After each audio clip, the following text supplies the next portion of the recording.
hiyo kitendo sana. Wadhi wechego mag somo kama wayudo ni jatend migao mar somo Julius Ogamba osingo ni sirkal temo kar nyalone mar neno ni omenda mag HELB kod omenda monego chwal ne skunde ochwal e sama owinjore. Koloso e mbalariany ma Embu e kinde nyasi ma sidayanga romo ma bende otis ni 6th Education Evidence for Action Conference kod romo mokwongo mar jotend migepe mag somo, Ogamba owacho ni migao no tiyo machiegni gi migao mar omenda mar neno ni chenro mag skunde bedo kod ng'ikruok moramora ahinya to e kinde penj. I wish to assure you of the government's commitment to accessible, quality and relevant education across the education system.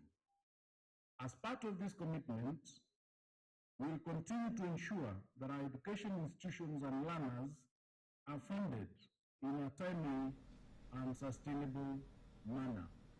For universities, for example, we have recently directed that the universities review their cost of academic programs downwards.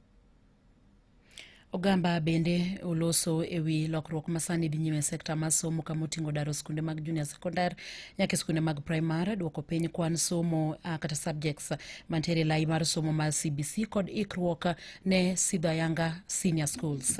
In basic education, for example, we've already rolled out key recommendations such as domiciling junior school in primary schools, rationalizing the learning areas under the competency-based education, and setting the stage